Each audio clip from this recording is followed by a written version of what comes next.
Hello, hello, hello, and welcome back, everybody, to another episode of Today's Weather Tonight. Here, as always, I'm your meteorologist for the evening, Cloud Hudson. And what a meteorologist is, it's a meteorologist who's also jokes.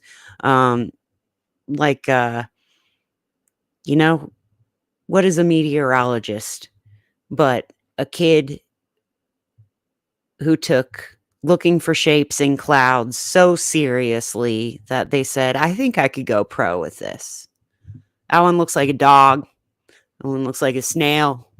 That one looks like a tornado. You know, normal things that kids say. Uh, yeah, I'm the one that took cloud gazing pro. And am I professional? Who's to say? Certainly none of my former employers would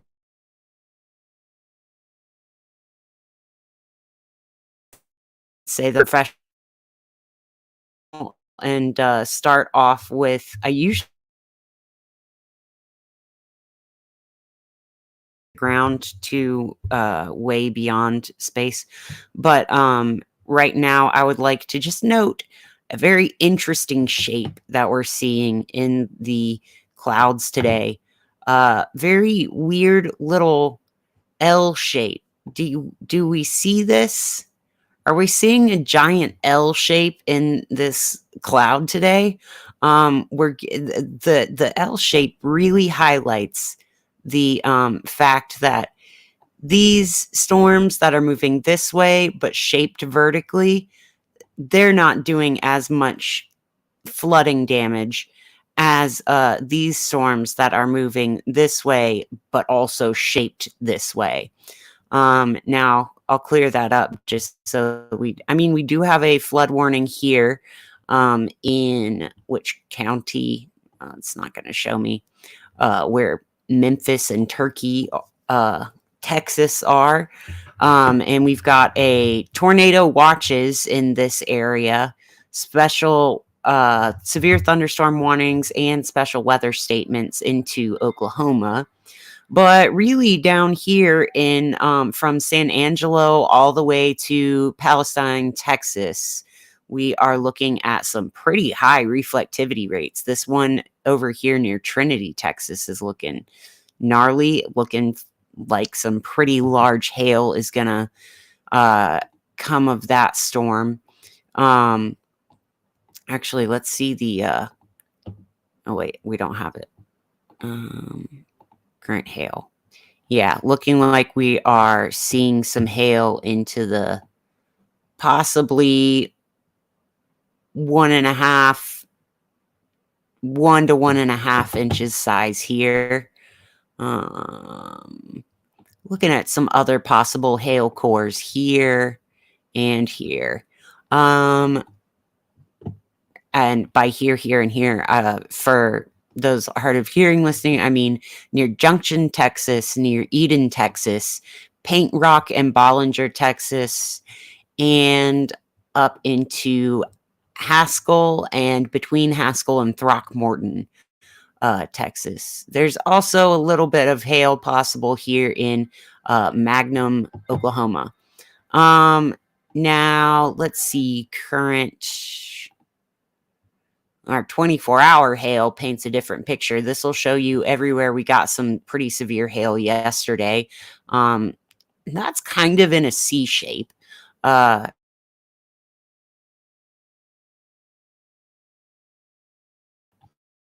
All over the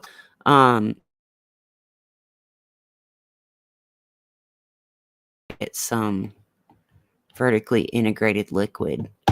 Really over Trinity, Texas, it's looking like that's where we are at I'd say that's the scariest looking storm we've got right now. Let's take a look at these in motion, see if any look like we've got some rotation on there.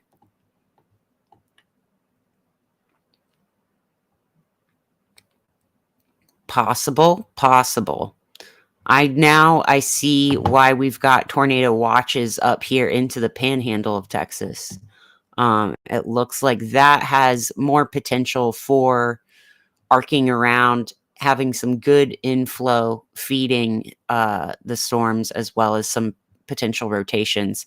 But here, as we go down into like College Station, Nacogdoches, Palestine uh, area, we are looking at really kind of disjointed thunderstorms. These cells look very weird. This one even looks like a W shape. It's hard for me to identify any rotational motion even in the parallel to the earth plane. It looks like it's showing up as a W. That's all I can see. Um, and W's and L's all across the radar, wins and losses. Just east of Austin, we've got a little cell that probably threatened to flood in downtown Austin. That's probably what this flash flood warning is for. We are at a severe thunderstorm watch for all these areas as well. We've just got a new severe thunderstorm warning issued for this storm that's coming out of Fredericksburg. Let's see. That's expecting hail up to an inch and wind 60 miles an hour. Please take shelter if you're in that area. As far as looking at where this motion is coming from, oh, I forgot, I didn't even get up into Kansas yet, but we are also in Kansas looking at some isolated thunderstorms that look pretty severe. They're having some pretty high reflectivity rates, at least. This one right here that they've got tornado. Yeah, okay. So this severe thunderstorm warning has indicated that there's a tornado possible, and I would say that. And hail up to 2 inches. That is really, really large hail. So why is 2 inches really large for hail, but it's really small at other times? Who knows? Let's see. Let's go to look at our individual radar sites so I can see some rotation on this puppy. I'm going to be better out of Dodge City. Yeah, it might be better out of this one because since it's located directly above it, and we're getting a new special weather statement right for this one on the other side of the interstate. Looking at minor hail damage and gusty winds. Yeah, just on the other side of I-70 from the storm that I was looking at here, we've got a new special weather statement issued. And this big cluster out near Oakley, Kansas looks pretty gnarly as well. Let's make sure that my broadcast is still on. I don't know why, but lately my internet has been disconnecting, and that kicks my view off. Like that takes my stream down, and I have to go manually add cameras back into what I'm streaming. So if I if I disappear, just let me know in the chat. I'll keep an eye on it though. Okay, let's look at velocity.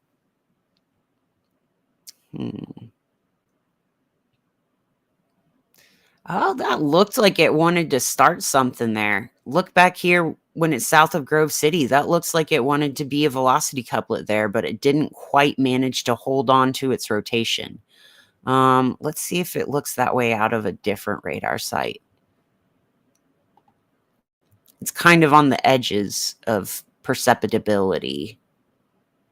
I might still want to do something. I'm not so sure that this is done. I mean, look at that. That looks like a pretty well-defined or identifiable couplet there. You can definitely see the area of rotation. And when you go back to looking at reflectivity, especially when I got it from this angle, you could see this little hook trying to form behind it. This is the, yeah, that really wants to form. It looks like it's recycling now, but that had a perfect signature. Yeah, I definitely call this recycling at this point, because you saw these waves rippling off and back into the vertical. This one, now that these two have separated a little bit, I bet they're going to be able to get their own inflows better.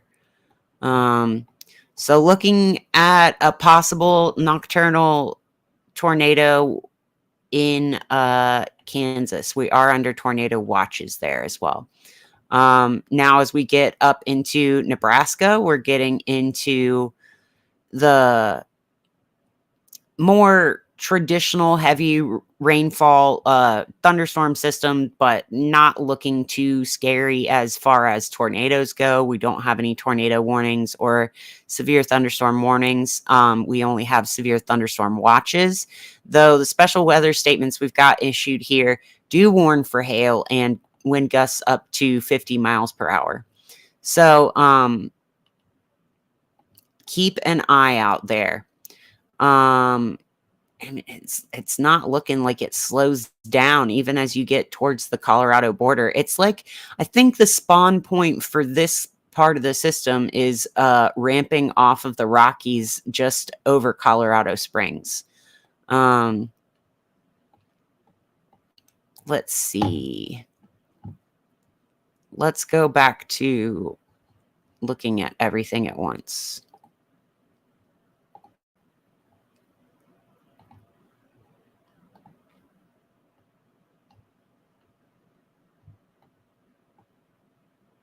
All right. Oh, and not to neglect, we do have a storm happening here near St. Louis. But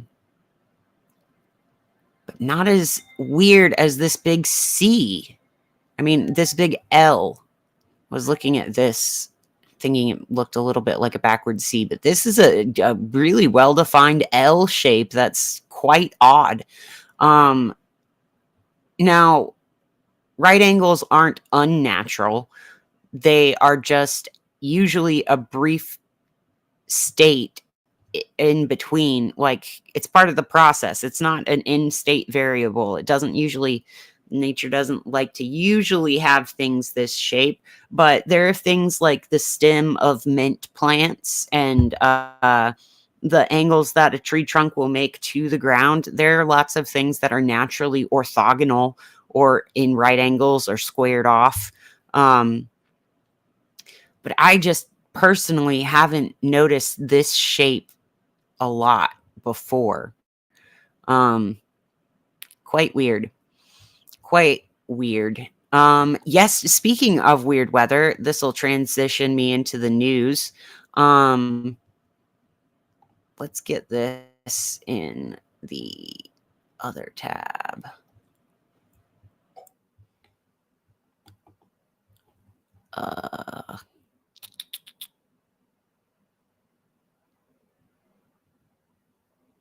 How do I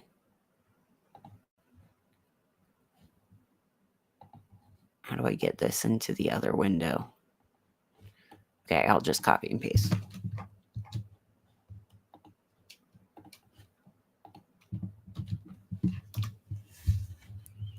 Okay, it's a little hard to see on here, but last night while we were live, one of the tornadoes we were watching, and it was a tornado we were watching on this stream, two of them actually produced some quite unusual tornadoes, so much that CNN reported on it. There was one that looped back on itself and recrossed its path, and another that spun in the wrong direction. It was an anticyclonic tornado. We saw this. This was near Loveland, Oklahoma. I was calling it the one near Frederick, Oklahoma on my stream last night. It was really interesting. You can see this is a screenshot of the velocity couplet. And this shows, now we're looking at, with respect to this radar station, it's moving towards and away from the radar station. So when we go to, let's see. When we go to a single site radar station, for example, I'm doing this in the little tiny corner here, and we look at velocity. Up here is in the green, blue, pink range is away from, let's see.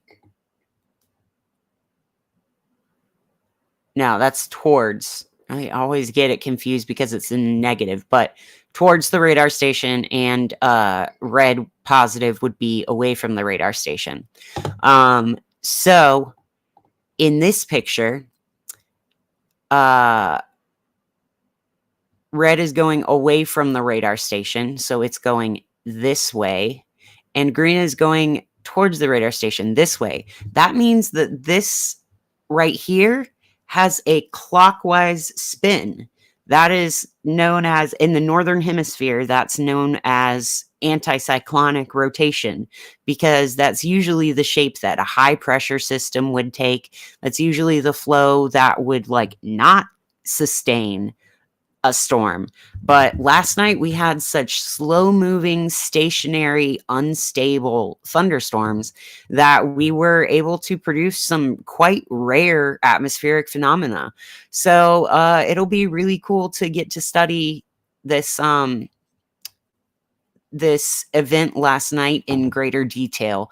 But for now, you can see that this was clearly a cyclonic or anticyclonic rotation. Really neat. So yeah. It also had a pretty strong debris signature. Now, I didn't look at the correlation coefficient on the stream last night, but it was rare because it actually lasted long enough to pick up a debris ball, which is not something that you usually see with an anticyclonic tornado.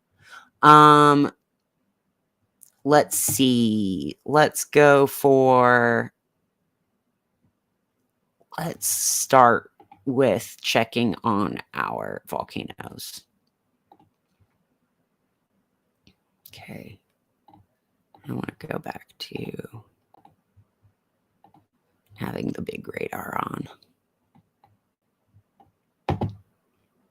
We're getting all kinds of new tornado warnings. I could just cover meteorology tonight, but I am also going to be taking a look at all the weather. So if you are new here, if you've never been to the stream, today's weather tonight is today's weather. It's modern weather. It is a comprehensive weather forecast. Well, really a weather rearcast of all the spheres, all the cycles that make up all the weather.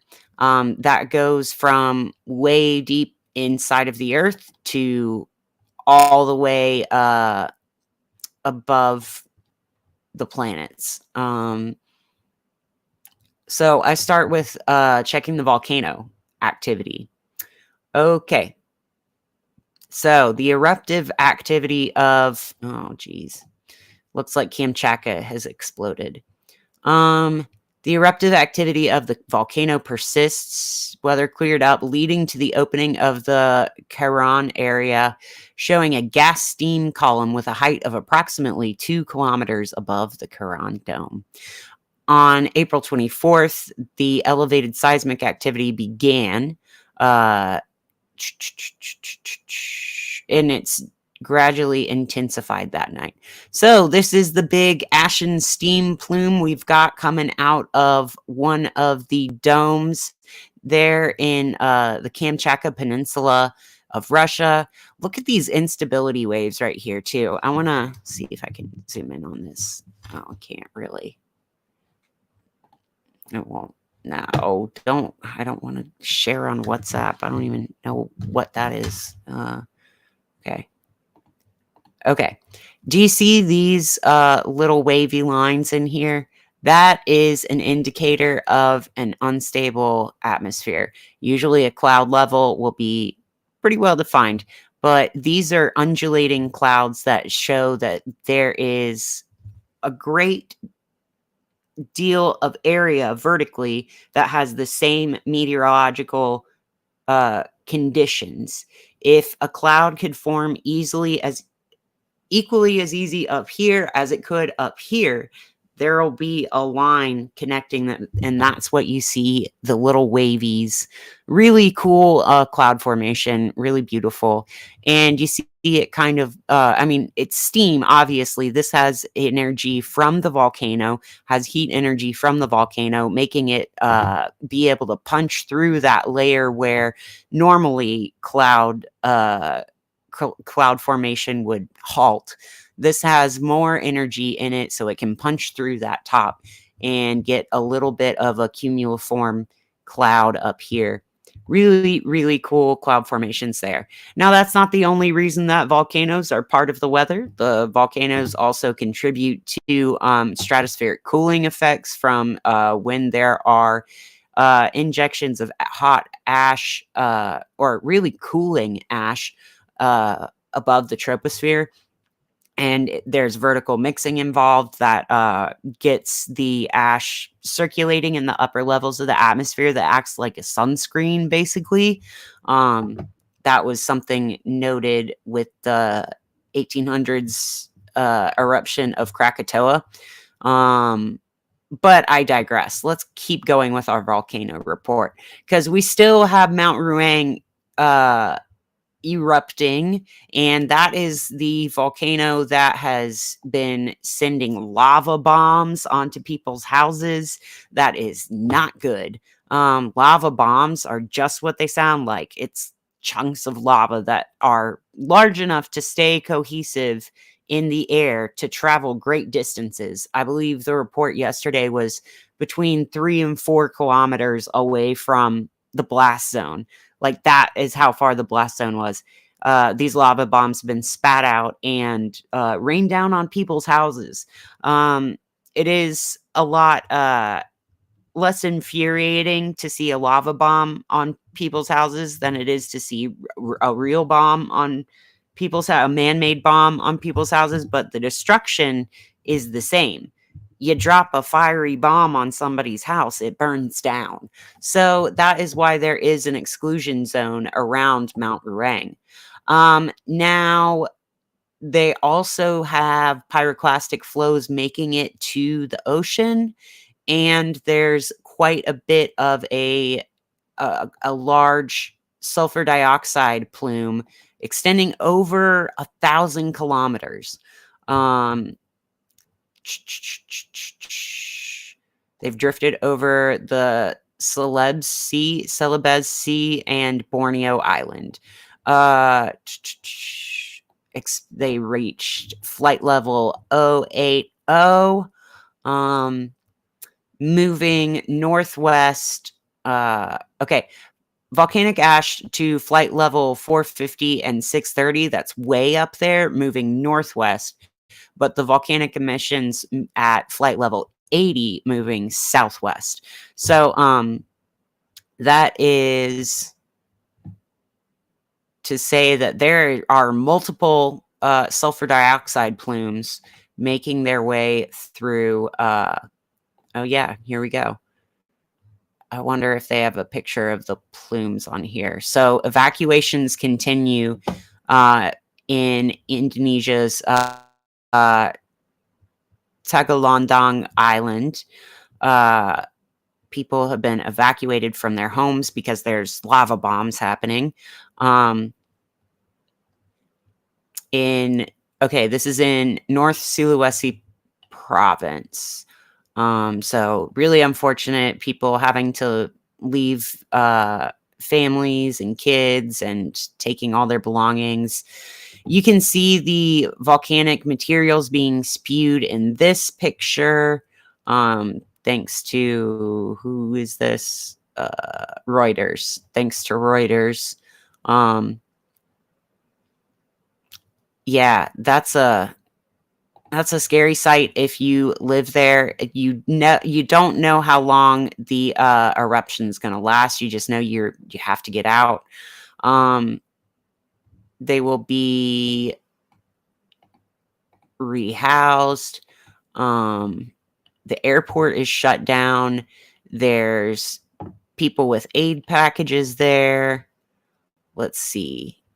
They don't have a map. I wanted a map of the sulfur dioxide emissions, but maybe I'll be able to see that on... I wanted to see if I could see this on Null Earth. Is there... If I go to chemicals, sulfur dioxide. Yeah. That is... Where's... Do we have coordinates on this one?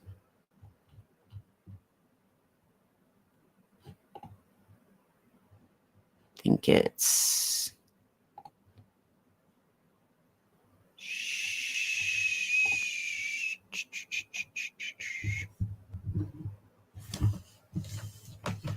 Let's go for...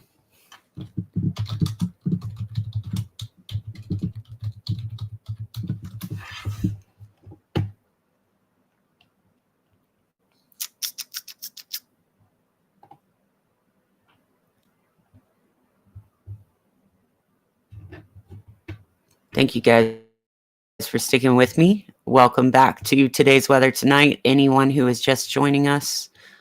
Okay.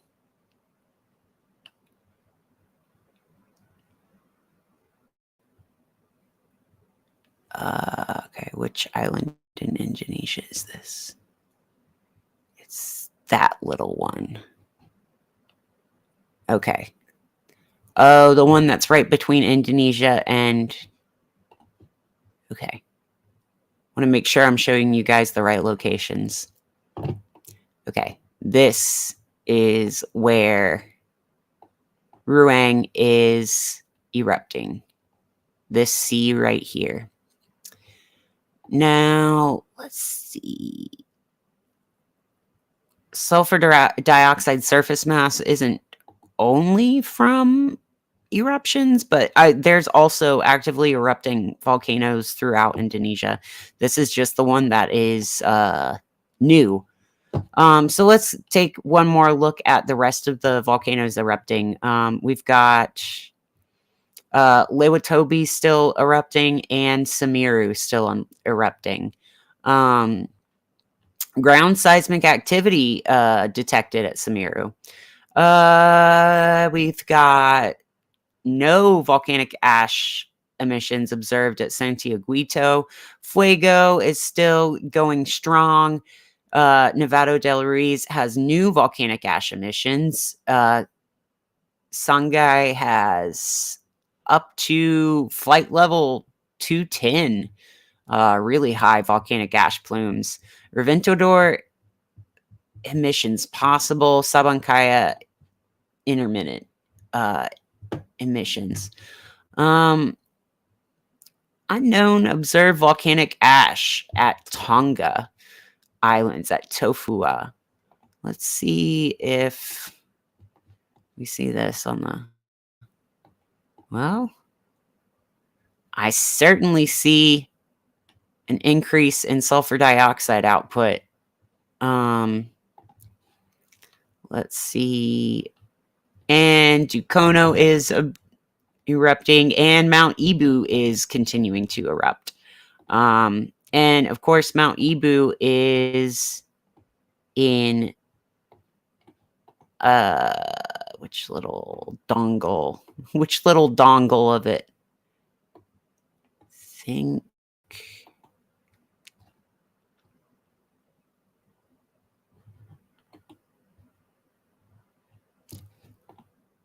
we're in similar area right over here. Which dongle of the... I think they're called peninsulas, not dongles. The dangly bits of land, you know.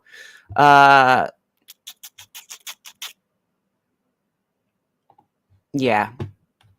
We're looking at continued eruptions everywhere. Just to give you an idea, volcanic ash eruptions are not the only contributor to sulfur dioxide in the atmosphere. Places that still burn a lot of coal or biofuels also contribute greatly to sulfur dioxide emissions. I said Krakatoa was partly a contributor to the little ice age that cooled down the earth a bit right at the Industrial Revolution. Well, another big contributor was the lower level increase in burning of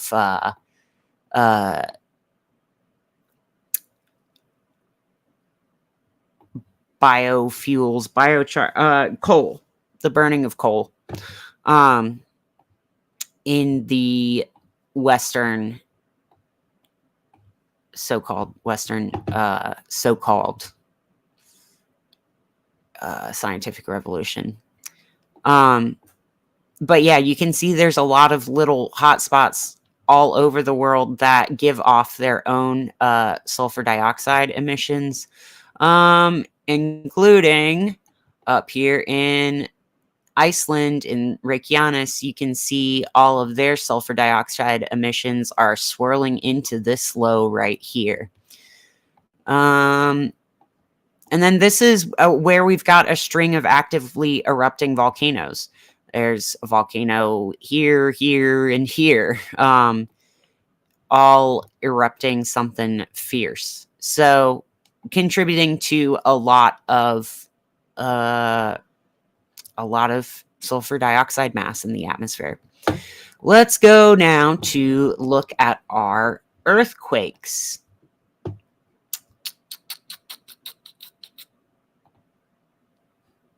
And I'm going to leave the radar on. I want to just keep an eye on it every time I'm changing panels. We are looking at a flash flood warning now in Trinity, Texas. Southwestern Houston County, southwestern Trinity County, northeastern Walker County, until 1:15 a.m. Central Daylight Time. We're looking at between 1 and 3 inches of rain that have fallen. An additional 2 to 4 inches is possible. So again, like I said at the beginning of the broadcast, the area where the storms are shaped like the direction they're moving in is the most flood prone. But when you zoom in, it's a little ill-defined what the shape of this storm is, though you can see that this is clearly like one big flank of the L if you look at it this way. I'm not really sure what's creating that, though. And it looks to be a little bit disconnected, but between Fredericksburg and Rockdale, like going through Austin, I can see how they're moving at the same pace. Like the storm all has the same, I bet what you do storm relative velocity out of would be the same velocity for these. They're moving in tandem, though they might not be connected cloud-wise. I mean, this little swirly Cheeto is trying to spiral. This one is clearly spiraling pretty well in the horizontal plane, which means it's got a good roll cloud look to it, a good crashing wave shape. This gnarly little storm up near Oakley, Kansas, still continues to try to do something, though I think it's lost a bit of its gas. It's lost a little bit. I think, well, it's got a hook forming again. It might try to recycle here in a second. You see this one very clearly spiraling in the parallel to the ground axis. This looks like we're trying to form a little, maybe some rotation towards the ground, but I don't know. Not looking. This one looks more likely. This one looks a little bit more like a classical supercell that would form a tornado. So Utica to Ogalla and Ellis in Kansas. Watch out. Watch out. Yeah, and we are still looking at everywhere from College Station to Palestine to Nacogdoches, Texas is looking at some big big bad storms as well. Not looking like anything is about to produce a tornado, but we are still looking at pretty significant hail. Let's see. Yeah, these cells that are congruent or like co-occurring, the cells that have active severe thunderstorm warnings on them, those are radar indicated hail. Let's see. Yeah, and here's where we did see some rotation up here, but not looking. See 1 hour preset. Okay, and 1 hour precipitation, we've gotten almost 4 inches of rain here, halfway between Trinity and Groveton. That's a lot. We've got also quite a bit of rain up here on the Kansas-Nebraska border. And here just in Bollinger, Texas and Junction, Texas, we've had at least 2 inches of rain radar indicated. So pretty significant storms today. Not a break, unfortunately, for these areas. Let's keep that rolling in the background while we go to look at earthquake 3D. All right, starting out in the West Pacific, we've got a 4.4 right here south of the Philippines, kind of being pointed to by the volcano that's erupting. Okay, hold on. I gotta silence my cell phones for the comfort of everyone around me.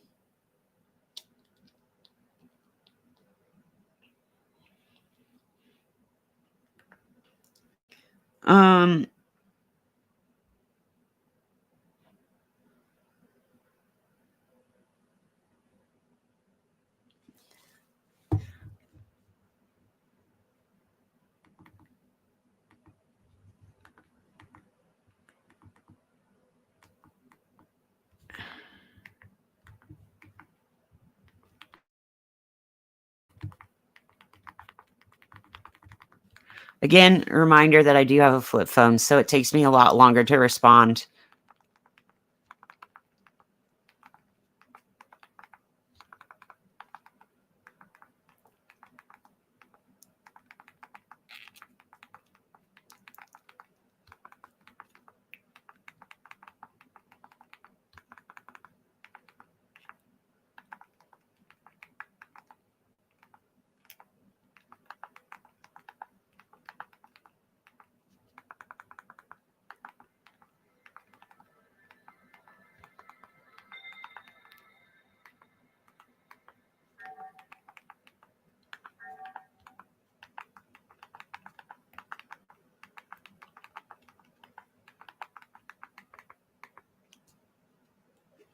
Okay. Sorry. Let's go for, we are back here just south of the Philippines. We had a 4.4 at pretty recently at 120 kilometers depth. That was at 4:03 p.m. my local time, UTC 20 UTC. Up here east of Taiwan, but actually further south than where we have seen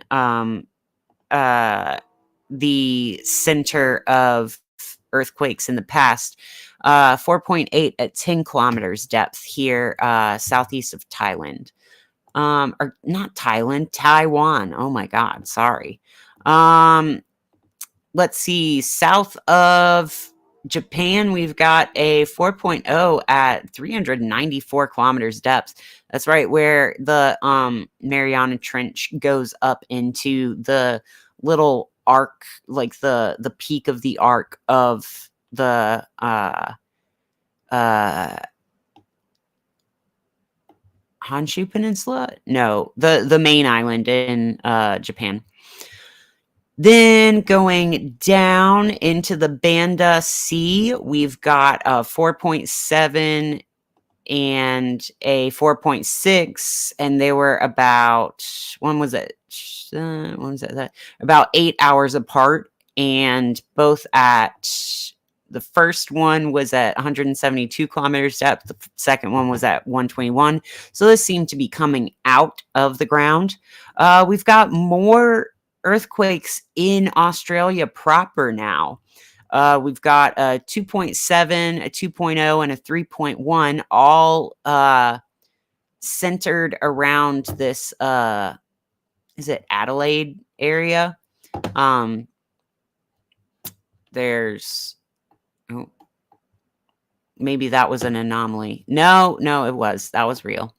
And then we had a 3.3 and 3.0 on the coast. That is the Tasmanian coast, but I don't remember.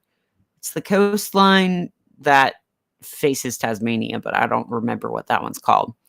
And then we've got a 4 that those were all pretty shallow as well. That one 3.0 at 0 kilometers depth, 3.3 at 0 kilometers depth. All of these are registering as 0 kilometers depth. So something is brewing its way to the surface in Australia. 4.5 here on the border of Antarctica and the Australian plate. That's a 10 kilometer depth again. Quite common depth. And it kind of is pointed. It's right in line with where this energy from Australia is. Gosh, gotta read why it does that. Why does my date filter unsnap itself all the time? Let's see, 5.0 out here. Let's see, is this the Fiji Islands? Vanuatu Islands. Sorry, that is the Vanuatu Islands. Had the 5.0, and that was at 229 kilometers depth. And in the Solomon Islands, we had 4.5 at 97 kilometers depth. A 5.9, that's almost a 6 in undefined. I would call this near Papua New Guinea, honestly. Papua New Guinea, and a 4.9 in Papua New Guinea proper. Let's see. Now, that is that's just our West Pacific check. Now we go over to, we had a 4.3 and a 4.5 here at the, I call it the peak of India, the Horn of India, the inflection point in the plate boundary, where I think that motion gets attenuated at these stress points, at these weak points. 4.3, well, I mean, they're not really on the point. One of these is in, let's see, in China itself, and the other one is in Tajikistan. So we are in that Western China, Tajikistan area with these. They're also at 10 kilometers depth. We had another one here near the Gulf of Aden, the 4.6 at 10 kilometers depth. That is pretty significant, consistent energy shift going on in this plate boundary region. We've got, okay, up here in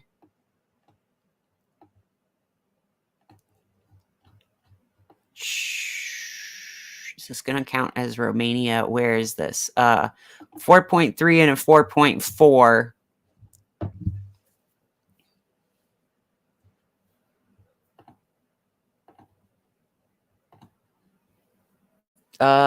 That's not what I asked for. Hold on. I'm trying to see which country these were in. Croatia. Okay. These are just onshore in Croatia.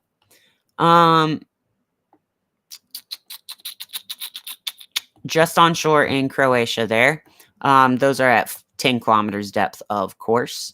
And not only did we get a 4.5 on the Australian side of the Antarctic plate, we also got a 5.0 here on the South America side of the Antarctic plate. This is called the South Shetland Islands. That was at 10 kilometers depth again. What's happening 10 kilometers below the surface? I gotta know. Is there some club down there, some rave I can't get into? It's too underground for me.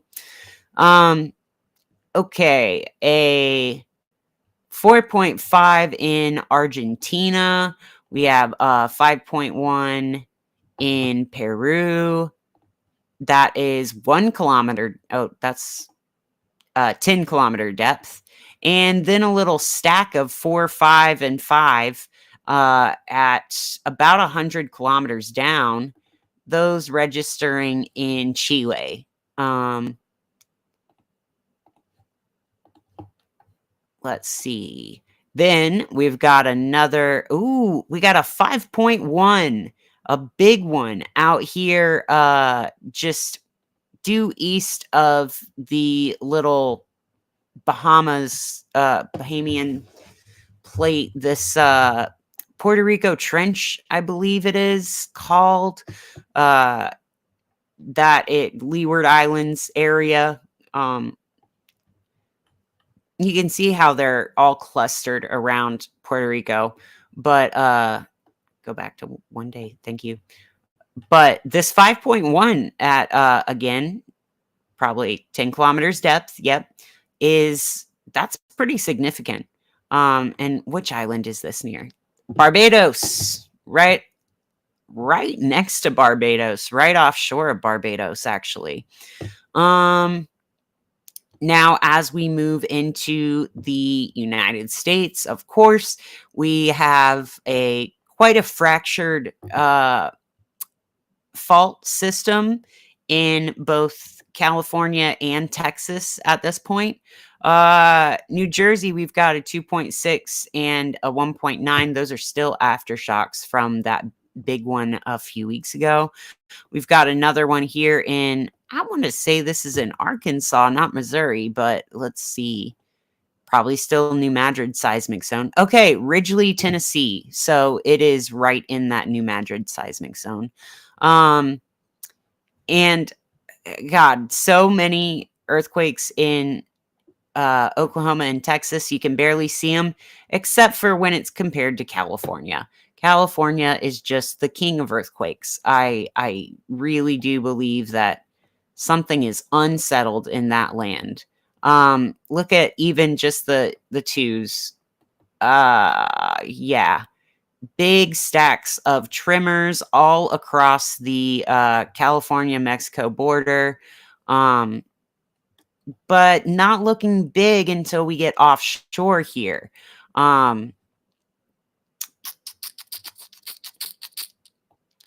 Let's see. I don't know why that one registers as off Oregon. Maybe because, yeah, technically this is in Oregon. But let's not neglect that we do have a little bit of tremor activity working its way through the rest of the Rockies as well, as in Washington and near Yellowstone. Now, again, our other pincushion out there, our other big pincushion state is Alaska. And Alaska is not disappointing with the earthquake activity today. Only got like one above a 3, but quite a few little quakes all over the place. We do have a 4.9 out here in the Aleutian Island chain, though. 4.9 could extend as far as this and this. So let's look now at the biggest, fattest stack on the map. That would be Hawaii. You'd think it's California, but remember how big Hawaii is compared to California. These are at varying depths. A lot are surface level or less. Some of these are going up to 30 kilometers down. But as we move down, they seem to ricochet between depths of 30 kilometers down and 0. Most of these are registering as surface quakes. And that has to do with Mount Kilauea being put on another eruption alert. So volcanologists are thinking that this earthquake activity has to do with a potential new eruption of Mount Kilauea. So that is exciting for nerds. Scary for normal people, but exciting for nerds. Let's go now to look at our atmosphere again. Let me make sure my screen's still on. Yeah. I tell you, sometimes the internet kicks out and just kicks me off. So we are still looking at some pretty severe storms in Trinity and Groveton, making a big circle now. What used to make a W is now making a big circle. Quite weird.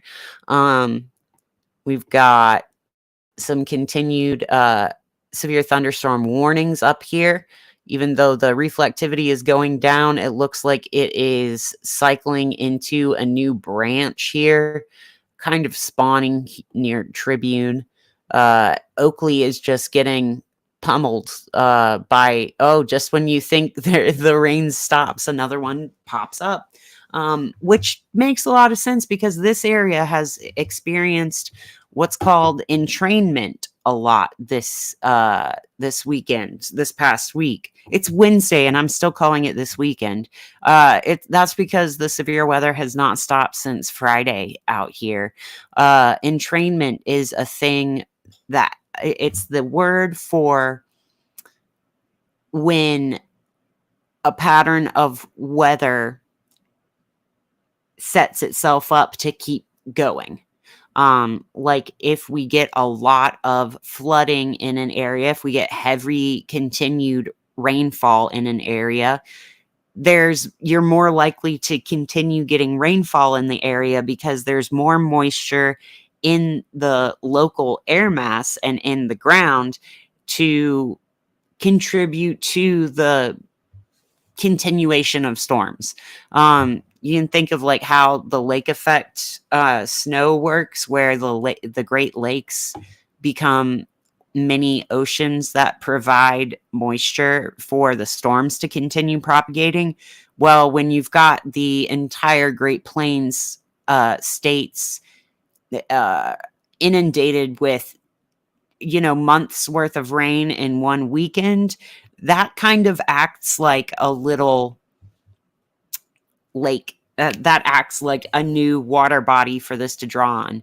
Called entrainment. And not only is the ground saturated and has standing water, but also all the air around there, the humidity is really high. It's really saturated. So that sets up for no rest for the wicked. And by wicked, I mean just the victims of severe weather out here. No real wicked, just wicked storms. Let's also note that there is globally some severe weather going on. I want to take you to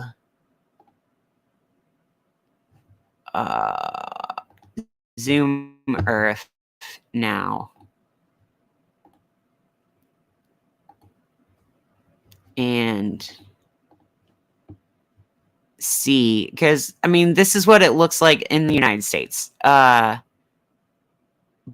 globally, let's take a look. We've got a wicked curl coming off of China and like curling through the Chinese coast up, down, up along the Japan corridor, I guess, this North Pacific cyclone corridor where they start to spawn up here in the North Pacific. Then they'll rock into this little nook in Alaska and Canada, and sometimes spin down here. Sometimes they'll get so strong that they suck up the tropical jet, and that can spawn storms. But sometimes it is weak enough that this rotation itself goes into the United States. We've got tons of rain in the tropics, of course. This little crazy system out here looking really severe. Wouldn't want to be shipping through that. Here's where we had our earthquake today. And we've got a name on this one. Hidea. Tropical Depression Hidea is off the coast of Madagascar and unfortunately headed for Tanzania and Kenya again.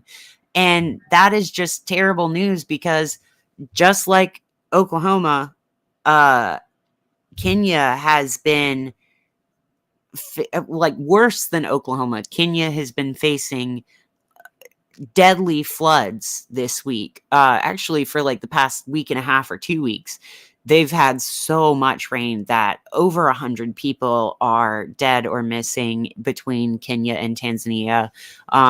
There's been people evacuated, entire towns razed. It's a really harrowing sight to see. So it's really unfortunate to see a tropical depression, Hidea, forming well enough to be named. Now, it does look like it's forecast to be back down to a remnant low by the time it would make some landfall, but that doesn't matter to a place that is already hugely can't take any more rain.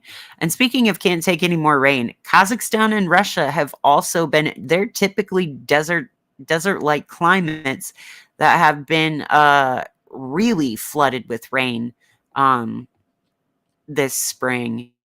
There's also continued rain in the United Arab Emirates and southeastern Saudi Arabia. That is spilling over into Iran, where there has been some flooding as well. So a massive month for flooding, honestly. Massive L for us, massive W for floods themselves. Floods are doing so well this year.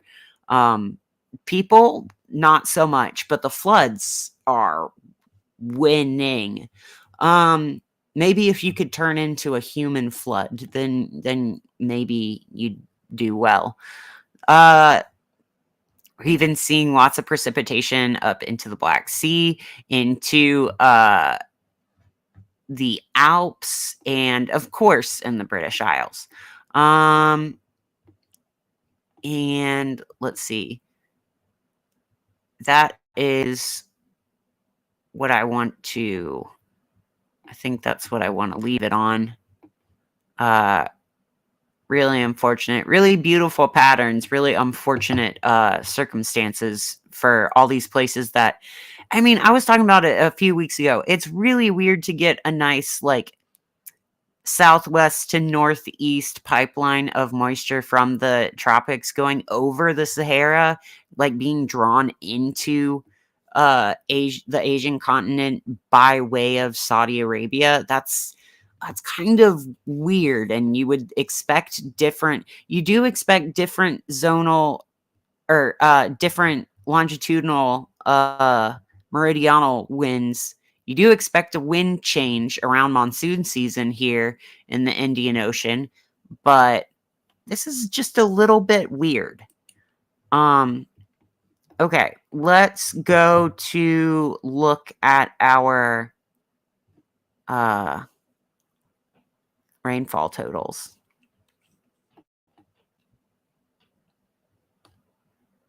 Okay, 24 hours. This is our rainfall analysis for 24 hours, getting more registered on the East Coast now. 72-hour analysis is really just the place that we already are getting more rain tonight in Texas. The area where the storm is actively flooding right now is where we've gotten the most rain. And when we look at 168-hour analysis, it's just everywhere. Everywhere looks like a big old infected scar of precipitation. Now, I want to go to our derived winds before I go to... Oh, that's not what I wanted to go to. I want to go to this one. Okay. Let me make sure. Am I still streaming? Yes. Okay. Derived winds here. Not showing quite as defined of a pattern, but like I was talking about, entrainment and just having enough of a jet divergence aloft, you can see this is going this way, this is going this way. When I'm talking about the jet, I'm talking about the red, the upper levels. This southern part is going that way, and this northern part is going that way. That means that there is divergence aloft. They are going away from each other, and that creates a vacuum of power up top. Always gets filled from the bottom. So that creates rising motion. And that's exactly what we see between these two areas where there's upper level divergence. We see quite a bit of convection popping up. And as you'll see in the late afternoon hours, right before the sunset, is where you see the crispiest, like where you see the most shadows on the top of the cloud, when you see the most texture in these convecting clouds. That's when it's got the most liquid water as high up as it can go. And that usually happens at peak heating hours of the day, which is actually just before sunset, like a few hours after noon and before the sun starts to go down. You get your peak heating hours, and then whatever has taken off during those hours turns into these nocturnal supercells. And there's one that did get tipped off here right in the middle of the upper level divergent stream and near St. Louis. So that was visible on radar, but this area didn't have as much entrainment from the previous weekend. So we don't see quite as much available moisture for this convection to really get going. Convection begets convection, moisture begets moisture. It's just a self-feeding loop at that point. But we are looking at, over here in the Gulf, we're looking at lower level winds feeding into this area, contrary to the upper level jet. So that is creating this kind of motion in the vertical plane. It's like turning a corkscrew. So that is adding a little bit of vorticity and heat and moisture as it flows in. So that is just the right combination of ingredients to create this storm. Now, the area in Nebraska and Kansas that's popping off is getting a little bit more of a boost from the ramping off of the Rockies. These mid-level winds and lower level winds are pretty aligned with the upper level winds, but there is some shear. There's speed shear in there, velocity shear, which is, we talk about the geometry of the way the winds go, but speed shear is kind of like that, only think of like your car tire getting stuck in mud and the rest of the car still being on dry pavement. The reason that you're turning when your wheel is stuck is because there's two different speeds in your tires. You go this way or this way, not because you turned, but because one side goes so much faster that it actually turns into rotation instead of forward movement. And that's kind of what happens with speed shear. And I bet that's a little bit what's contributing to such great convection up over Nebraska. because there is a high centered up here. Now I've been talking quite a bit. Let's keep it rolling.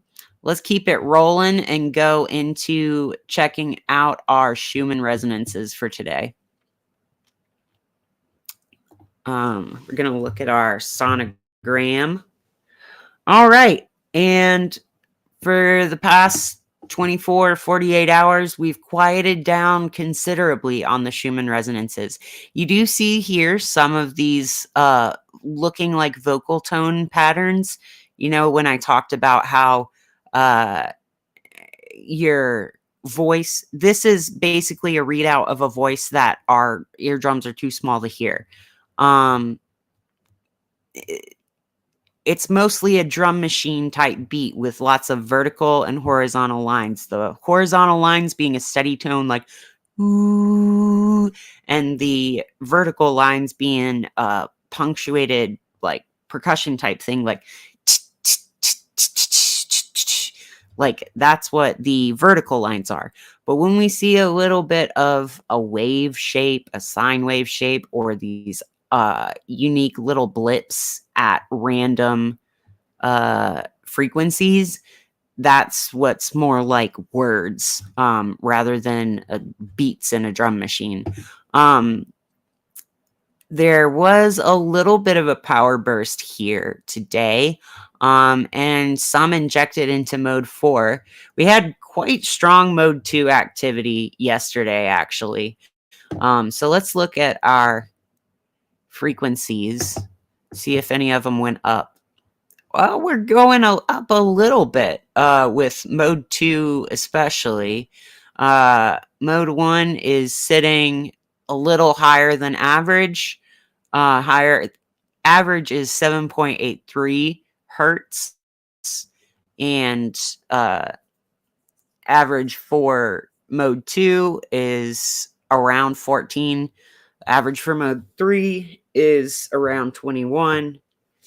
Average for mode 4 should theoretically be around 28, but it doesn't get that high very often. We're looking pretty variable across our frequency averages today. Let's see our amplitudes. Oh, yeah. That little, you remember I pointed out that one tiny line of power burst? That is that right there. Let's see if that was at 8 UTC plus 7, so like 1 UTC. Let's see if that corresponds to anything hitting us with, woo, buddy, look at all of that coronal action. We had like 7, 8 coronal mass ejections today, and one of them, let's see,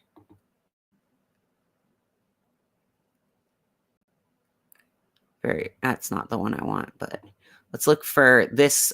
We got a potential complete halo type 4. Whoa, look at that. Look at that massive launch. All right, and that was around 6 UTC. So that would have been yesterday, 6 plus 7. Okay, so right around just before this. Now, coronal mass ejections don't get to us that fast, though. It would be solar flares that might reach us within the hour. So let's see. I mean, these are all nothing to sneeze at. That's a beautiful one, though. Let's look at our solar flares. Okay, after yesterday's near X-class flare, we've had 3 M-class flares. One at like 1 o'clock, which no, that'd be there. We had like a mode 1 burst and one at 2:20 22:30 UTC, another little blip, and one here at technically 2 a.m. ish, 2:10 a.m. UTC. And that corresponds, I believe, to this little power burst, but I'm not saying they're correlated. I'm saying that they were co-occurring. Let's switch now to looking at that solar activity. Current data suggests we might see some aurora in Manitoba tonight. Maximum X-ray flux of the last 2 hours was M1.08. 3654 is barely still on the surface. I don't think it even counts as being on the surface, but I have a feeling it is what produced that big coronal mass ejection there as a little parting gift. We've got new groups to watch. We got 3663, and that is already a beta gamma type with 9 sunspots, and flanked by 3661 and 3662. 3654 coming on to view. Is that what? Is that right? That should be 3664. Okay. 3664 is coming onto view. Solar protons still look pretty nominal, though.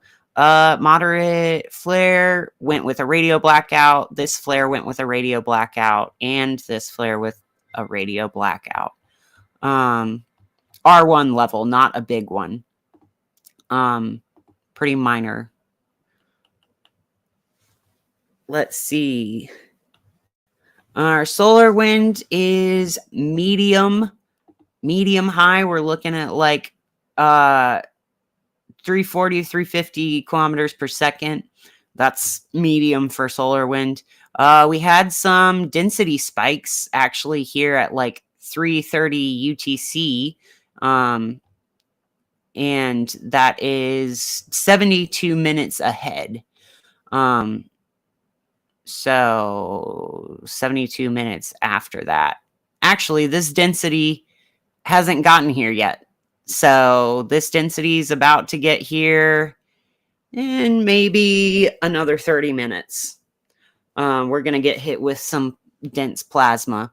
And the interplanetary magnetic field is pretty strong still, and we are vacillating in and out of a good southward component, which is what we want to see if we're looking for aurora.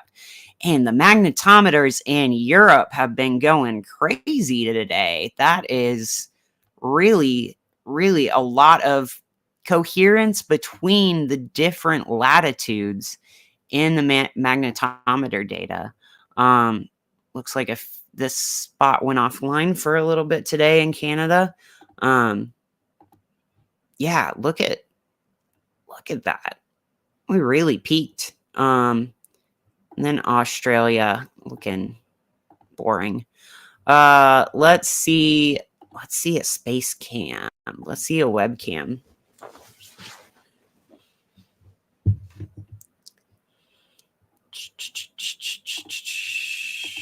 Let's see if this one is live and giving us aurora. Are we still streaming? Yes, we're still streaming. Sorry, yesterday my feed cut out for like 30 minutes of the broadcast, and I'm very disappointed about that. So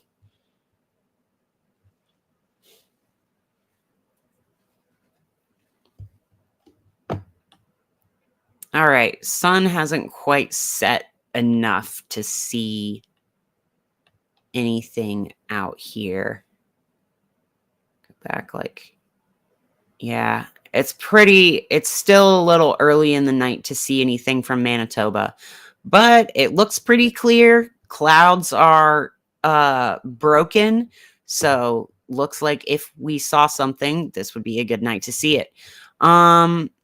Let's take a look at a video of that coronal mass ejection today, though. Huh?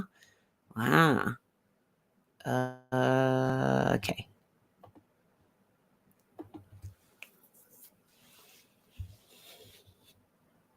Oh, why am I getting an ad for the Federalist Papers?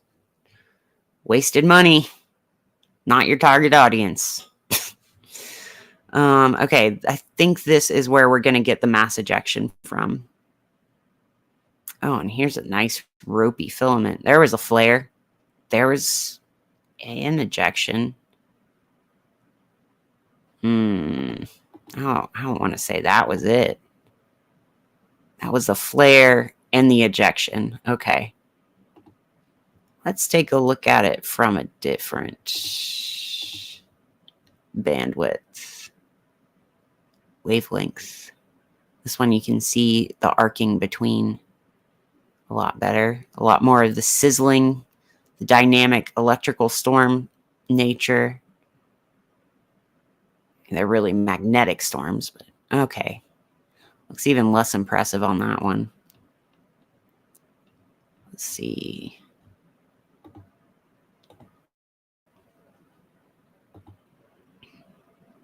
Maybe they've fixed this. No, they haven't. Of course not. Yeah, this will show you the... There was the blinks, and then the... So it came and went. Let's look at it on the on this one again, because it's just so pretty here. Look at that. Bass boosted. Go.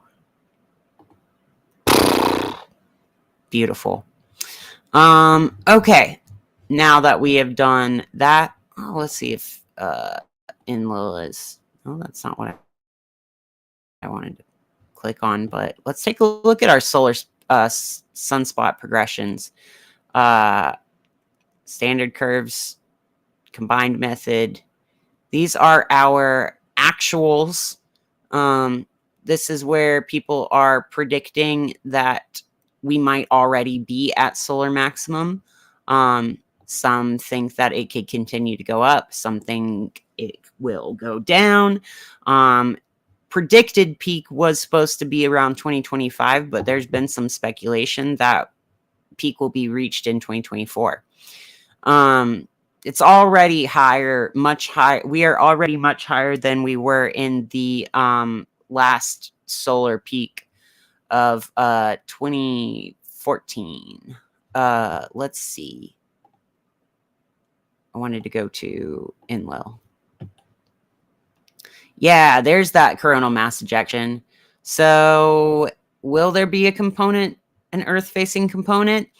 Perhaps. There's like a glancing blow. It interacts with the Parker spiral. That is it should interact with Earth at the same exact time the Parker spiral is going to interact with Earth. So we'll have to see if that constructively or destructively interferes with it. And it looks like it's going a little bit west of Earth as we have it now. Maybe north-south wise it's dead on, but let's see. Space Weather Prediction Center even modeled that launch yet. I don't know why sometimes I have to click this so many times. And sometimes it just runs. Yeah, they have modeled it. So they have it coming through, probably peaking around the 3rd. Yeah, okay. Plasma density peaking on the 3rd and velocity peaking just after that for Earth. I mean, that's kind of more of a direct hit looking thing. But this model doesn't quite look like it's going straight towards Earth. It is definitely going... I mean, if this was 3654's parting gift, then it was facing pretty west. Let's turn now to our planetary weather. Yay, planetary weather. I'm going to check in on our storms again. Make sure nothing crazy's happening. We're still sitting at 26 alerts in roughly the same areas, which is quite unfortunate because you want these storms to move away from somewhere. You don't want to see it hover. Okay, let's see. Today's current planets. We've got the moon sextile Chiron in Aquarius. The moon in Aquarius sextile Chiron in Aries. It's also co-present with Pluto in Aquarius, which is square to Venus and Taurus. Venus and Taurus is pretty powerful. Pluto's the ruler of her opposite sign, Scorpio, if you go by modern planet interpretations, and is currently square to both of those in Aquarius, so is having a little bit of a rough time. But I think with Taurus so strong right now, Pluto will probably find solace in looking at the empty Scorpio, looking like, what do I do? It's just me and you here, man. The moon's also debilitated in Scorpio, so I feel like this is a more plutonic and scorpionic feeling Aquarius moon out of all of them. We've also got the sun sextiling Saturn in Pisces. That is good for getting long-term projects done of a creative material nature, I think. It also could lead to excess indulgence or being smacked in the face with the evidence of your material indulgence, but could be some good materialist solidarity, creative group creativity together. The moon is also squaring where we just had Uranus conjunct Jupiter, and Jupiter is still within 5-degree orb. It's in a 2-degree orb of that conjunction spot, so we're still feeling the effects of Jupiter and Uranus. And after some research that other astrologers have done that I've been familiar with, I've noticed that the last big the last time we had a big campus-based protest movement was when, as we are seeing today, there's been protests against the genocide in Gaza for like weeks now. That coincided with the last big university protests were like the anti-Vietnam War protests in '68. And those happened when Jupiter and Uranus conjoined in Libra, another Venus ruled sign.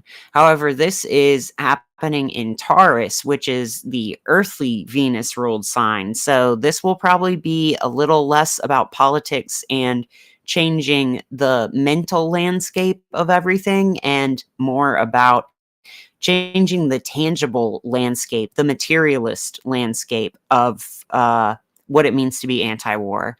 I think this might actually have a little bit more oomph this time around, but it's only through previous generations of protesters that people can figure out how to do it today. So it's not knocking anything that didn't work before. You just have to repeat cycles until it iterative processes, you know? Let's see. So that's a really interesting Jupiter-Uranus cycle story that's emerged this month. And the sun is headed straight for that conjunction point.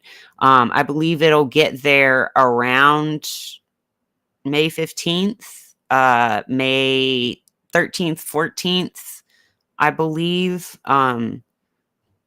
So in a couple weeks, the sun will conjoin Uranus and Jupiter.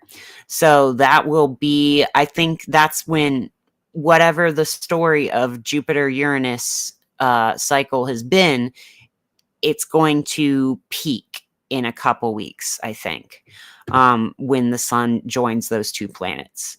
Now, Venus and Taurus, it should be treating people nicely. Maybe you've got a big paycheck coming.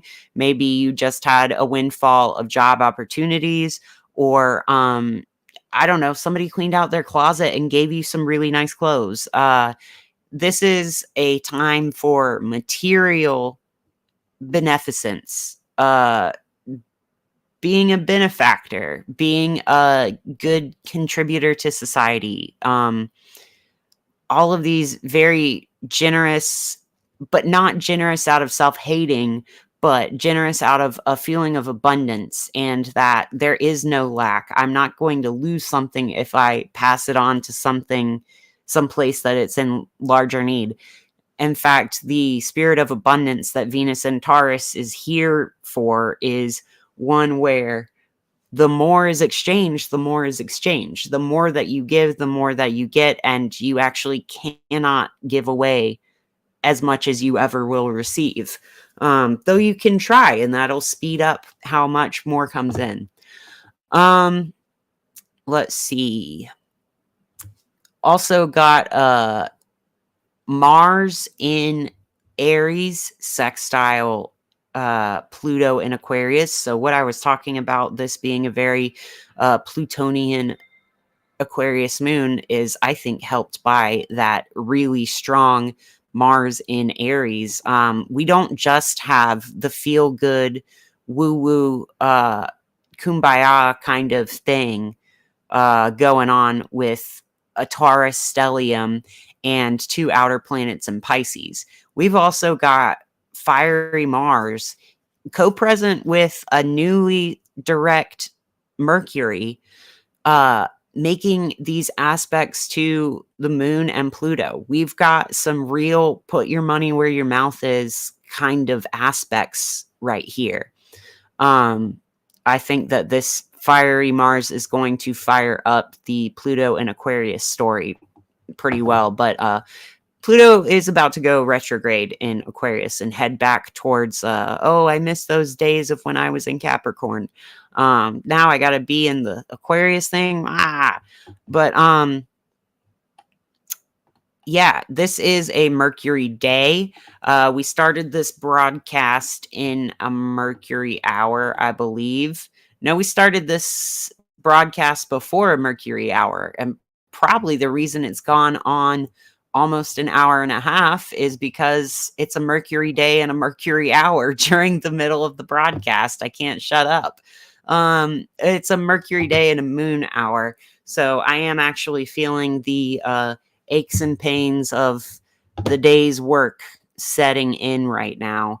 So I do need to wrap up the stream, but I just want to check in on our atmosphere one more time before we go, because these storms just don't want to leave the same area. It's still raining so much over Palestine, Texas, Huntsville, College Station. Yep, right as I said Huntsville, they've got a new severe thunderstorm warning. What is our flash flood warning looking like in Trinity? 1 to 3 already, 2 to 4 possible. That's like 3 to 7 inches of rain. And in this vertical part of the L, we are seeing a little bit of east-west movement, but it's crawling through. This is just crawling through the area. What you don't want to see is a storm that is moving in the direction that it's oriented, like this lower part of the L, and you don't want to see a big, long, straight squall line just hovering over the same area. Those are 2 things that you don't want to see if you're trying to avoid severe weather. And yeah, with all this flooding, the wind gusts should raise extra alarm bells for any locals, because soaked ground plus high winds equals lots of downed trees. Trees get their hold in the earth by holding onto the earth. And when there's more water than earth, it's less of a grip. Ever tried to grip onto fluid water? It doesn't go very well. Ever tried to grab mud, like really wet mud, and like squeeze it? like if you were falling off the edge of a cliff, would you reach for the dry ground or for the muddy part of the ledge? That's what these trees are facing. They're facing, there is no dry part of the ledge for them to grab. They can only grab the muddy ground part of the ledge. So it's really dangerous to have such high winds in an area that's had such severe, continual rain. The ground is just drenched in this area. So when you see things like hazard 60-mile-per-hour wind gusts and quarter-size hail, that's not just, oh, the wind's strong. That is, the wind is strong and it's day 5 of continued rainstorms. The trees are barely hanging on as it is. If there's a 60-mile-per-hour wind gust, some big ones might fall. I don't even have power outages turned on right now because you wouldn't be able to see the map with them on. But this little cell right here that wants to spawn off of Oakley it's clipping through. It's not clipping as fast as you'd want it, though. You can see it's horizontal to the ground rotation orientation. And there's actually some decent rain going on up in Rapid City as well. St. Louis storm is not nothing either. It's not nothing. It's not a big something, but it's not nothing. Does look like it's all trying to cycle into this little guy, though. But yeah, let me go one more time to our current hail. Well, it's not registering quite as high right now, but let's look at our 24-hour precip. No, let's do 72-hour precip accumulation. And you can see that these areas that have extremely high wind warnings, like, again, Frederick, Oklahoma, Frederick, Hollister, and Loveland. This is the one where yesterday we had that anticyclonic tornado. Anticyclonic tornado was right in this alley yesterday. And now what do we have? Winds up to 80 miles per hour. I don't think I've ever seen, I mean, they have issued it before, but I don't think I've seen it live, an 80-mile-per-hour wind gust warning. And this is a place that got like a huge tornado last night. And lots of rain this weekend. In the 72 hours, we've gotten like 6.75 inches of rain. We've gotten up to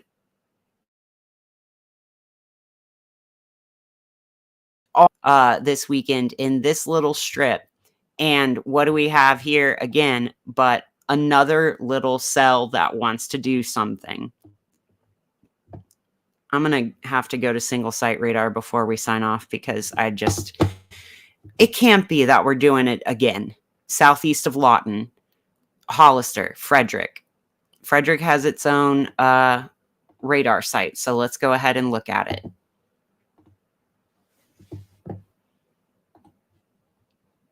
Gnarly. We are peeking into the cyan. That's over 70 dBz here.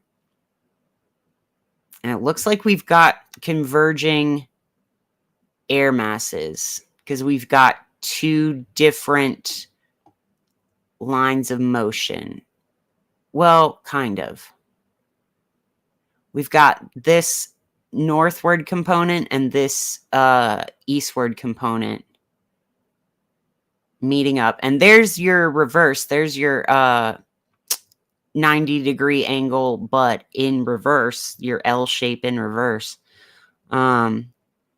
This looks nasty. This coming together with this looks bad. Let's see what it looks like on velocity. Yikes. Yikes. Y'all, I don't know what to tell you. Look at that. These are about to smack up right in front of, they're going to smack together right in front of Frederick. They are both approaching the radar station, but from different different directions. One's coming from the north, one's coming from the south. And you see this red that is going away from the radar station. So between them, there's a little bit of probably a rear flank downdraft or a rear outflow boundary. Coming right towards Frederick. Again, the same area that we saw the anticyclonic tornado in last night. So something is up over there. Something wild. Gosh, I just don't want to click away from this because it is too weird. Too weird that this is happening in the exact same spot. Let's take a look at it from a different radar angle. Let's try the Abilene station.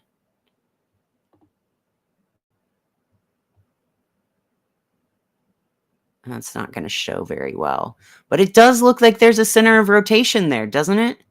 Doesn't it look like there's a kink in the line type of velocity couplet trying to form there just south of Vernon? Let's see what that is on reflectivity. It's this.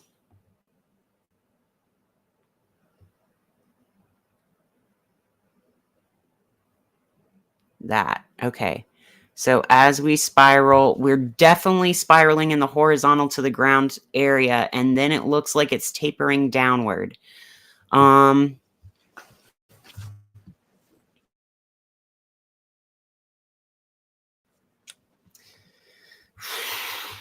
like we are about to witness a big fusing here.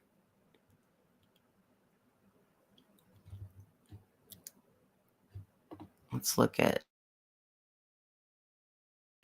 velocity again.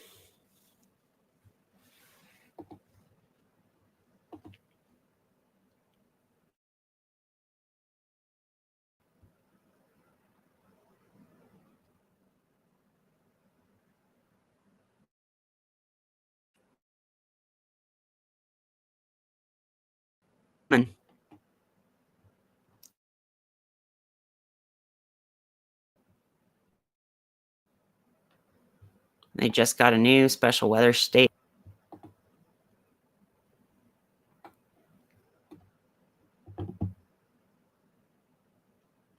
It's doing something.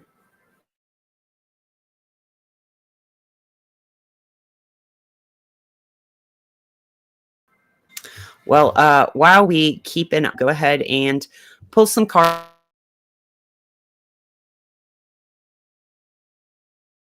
Remember, I use the cards in order to get a read on everything that we can't currently measure with technology. With scientific instruments, I'm using the cards as a vehicle for chaos in order to for chaos to be able to select the appropriate message from the universe that needs to be set on the stream at this time. And I use the labradorite with these cards. There's my nice flashy flash of the labradorite. Oh, don't you love it? It's so beautiful. Get yourself a piece of raw labradorite and you will believe in something. I don't know what you're going to believe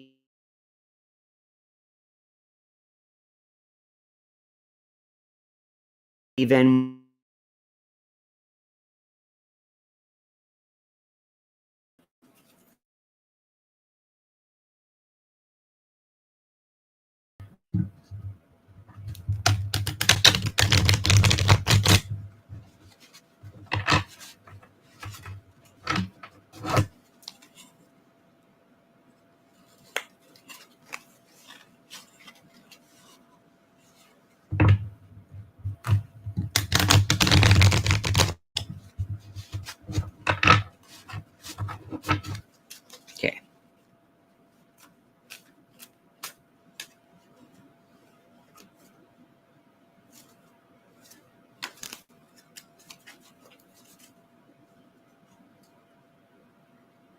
Do a reverse shuffle so it don't bend these cards.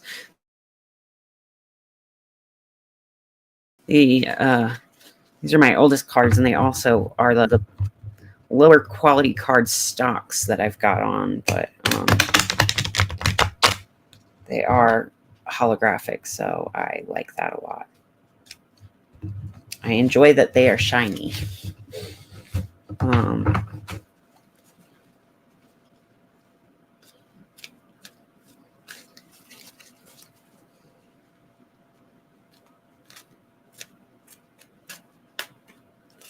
Okay, what is our cosmic weather today?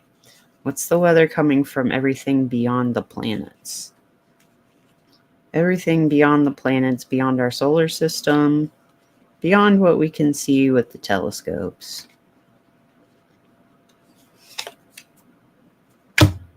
All right. The Page of Wands. Upright. So, this is the messenger of the suit of fire, the wands.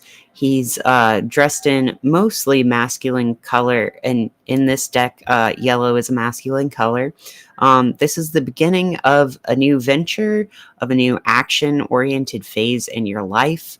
Not necessarily the beginning of a new chapter, but like psychologically, but this is when the work actually starts. There's maybe a new mission coming into your life. Perhaps there is something that you weren't able to put into practice before, and now you'll be able to.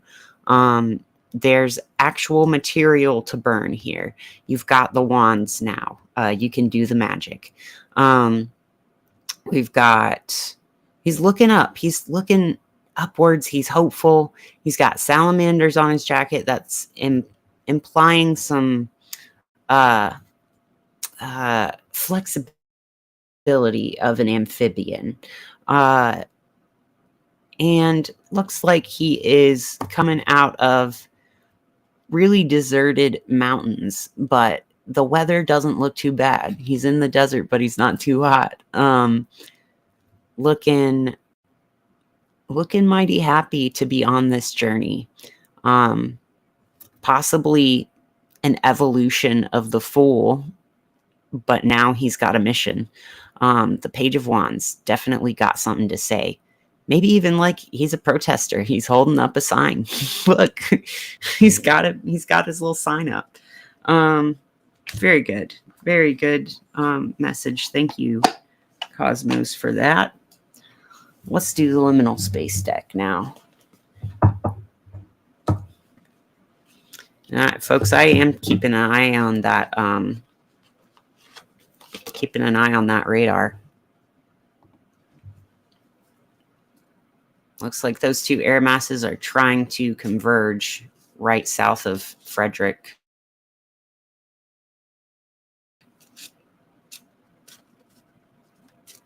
Oh, shoot. Shuffled the interpretation deck into it. You know, you can have decks for years and still not pull certain cards. And I think that's what really... Oh, here it is. Okay, pretty clear here. Black Lives Matter. I like this card. I got this deck during 2020, and they put in a special card to, I don't know, assuage their guilt. But it says infinity on it, and there's no interpretation for it because there's no interpretation needed. I think that is pretty rad when you consider that I said that the Page of Wands might be a protester himself holding up a staff that would be like a sign at a protest. That is really cool. I like that a lot. Very cool. That one just jumped out of the deck.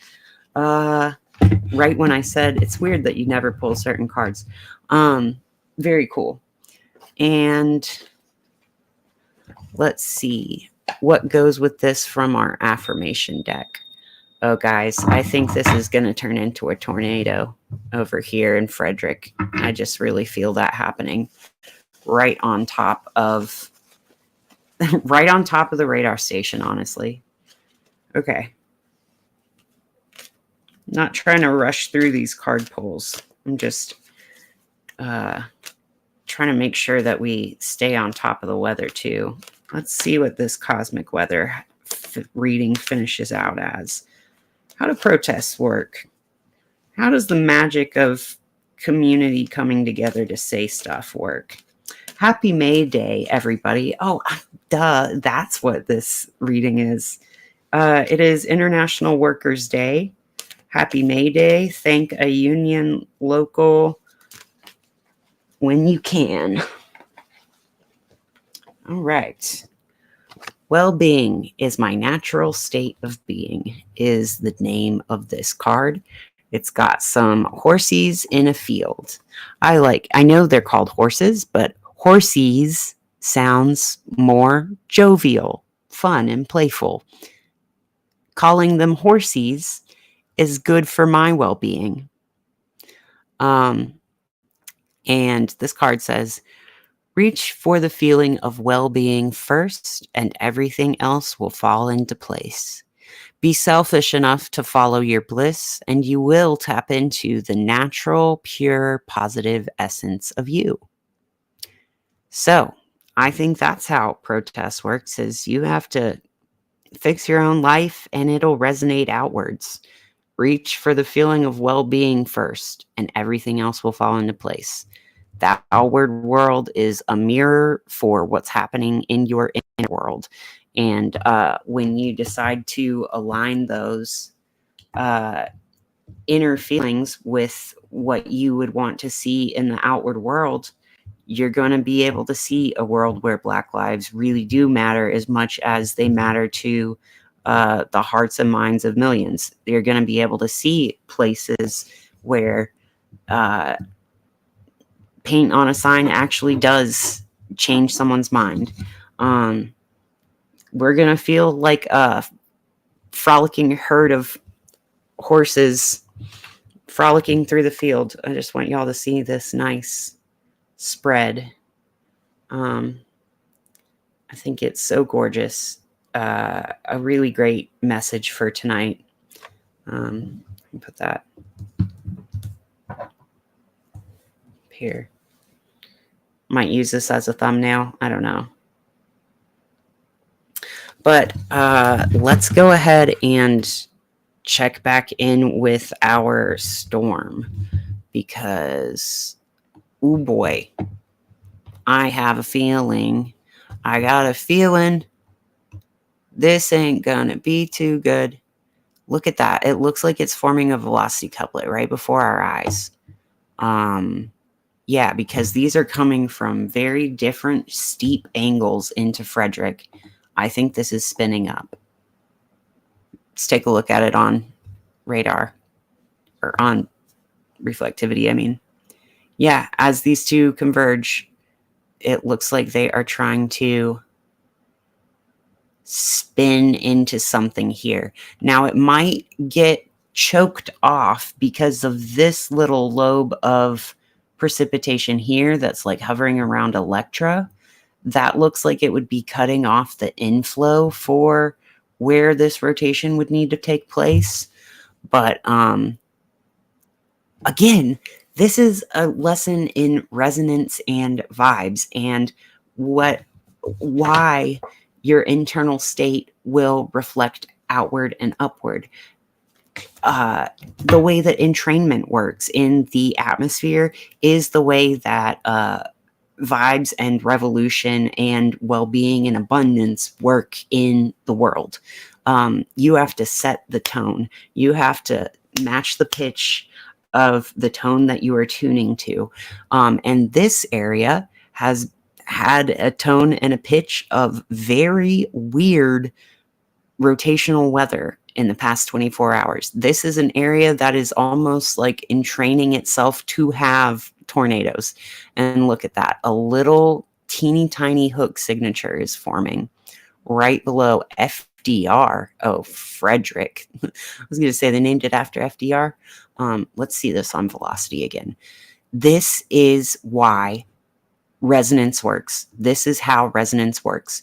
The example in the atmosphere. Weird convergences will resonate upwards. Okay, these are now getting on the other side of the radar where red would mean green. Let's see. This is headed towards the radar, away from it now.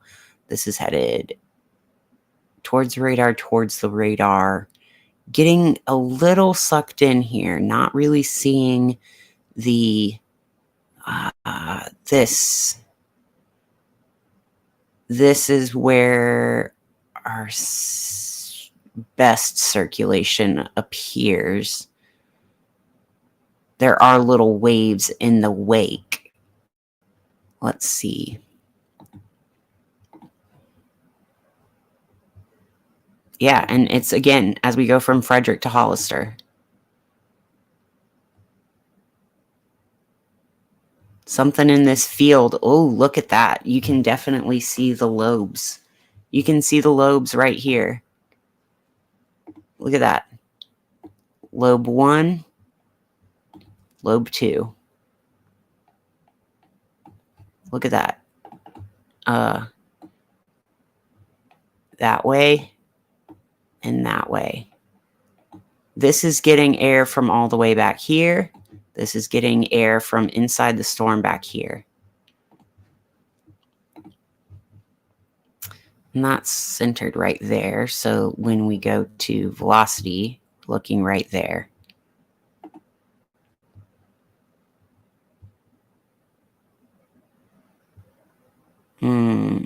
Looks like it's integrating that convergent zone pretty well. Let's see what it looks like on the Abilene station. That's kind of hard to see.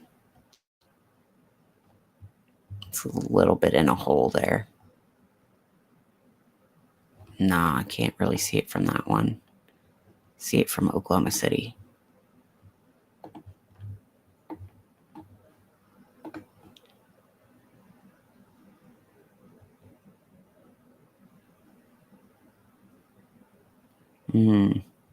Doesn't look as striking on the other radar views.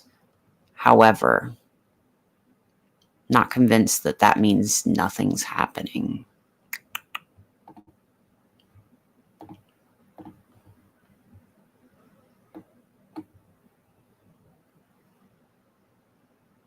Oh yeah, okay. So it looks like this lobe is overtaking this lobe.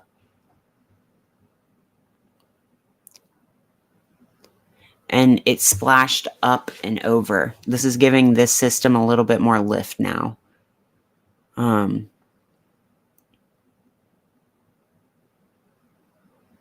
is definitely pretty tight there. And this is now linking up with out front of this.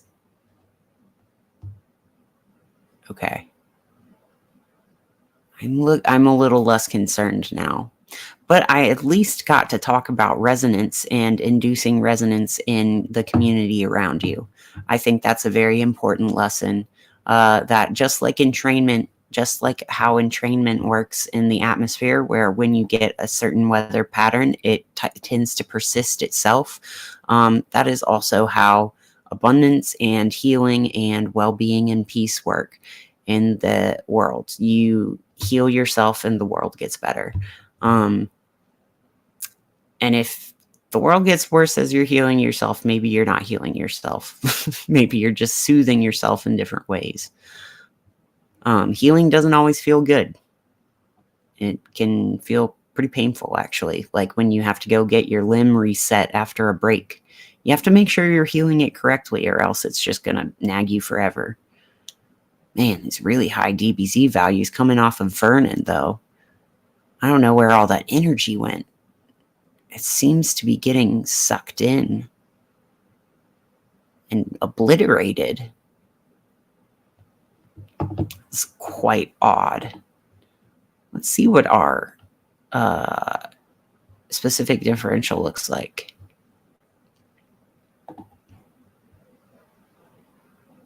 Yeah, both of these had pretty high specific differential coefficients.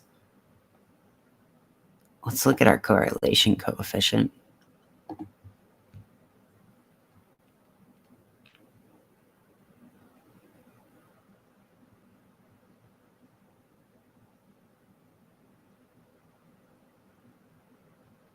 Yeah. Not looking like debris. About.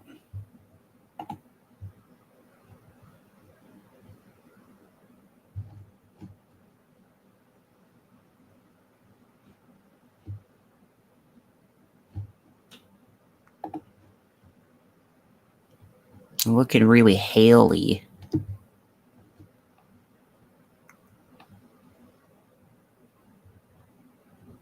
It's kind of going away. Let's check out our big scale radar again.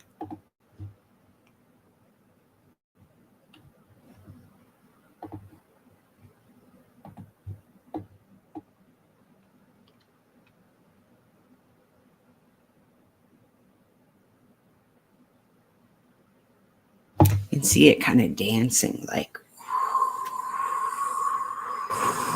looks like a guy like doing magic trick distractions, like do you know what I mean? Do you see the guy, like that's his butt, that's his legs, that's his shoulders, and these are his arms, and he's going like ooh. Guess this is his big head with a funny hat. Good. Like a wacky, wavy, inflatable arm tube man. Okay, let's check this out. We're still looking at, God, a lot of rain here in Huntsville, Trinity, and Groveton. That is just keeps coming. We're really not translating eastward a whole lot. I guess at the beginning of this broadcast, the crux of the L was under San Angelo. So in 2 hours, this has only moved a few counties in 2 hours. That's some pretty significant rainfall, and especially in the areas where it's oriented in the direction of propagation. Not to be outdone, Kansas City has its own storm. Iowa and up into the upper plains, we're having some rainfall, but really it's Kansas, Texas, and Oklahoma that are having some big issues tonight. Yeah. Well, I think that'll do it for this episode of Today's Weather Tonight. I really thought that cell near Lawton and Holdenville was going to produce. So I held off from signing off just in case I caught this one on camera this time, because this is the one that had the anticyclonic thing on it yesterday. This is the area. But it looks like we are in the clear. Yeah. It might recycle. There might be some kinks in the line that decide to do something up here. If there's anything super exciting, I might pop back on. But right now, it looks like we're only looking at these little notches in the wave. So thank you all for being here with me today. Happy May Day. Happy tarot card spread that says resonance matters. Take care of yourself and that will change the world. Have a great evening. Thank you so much for being here. Good night. Bye.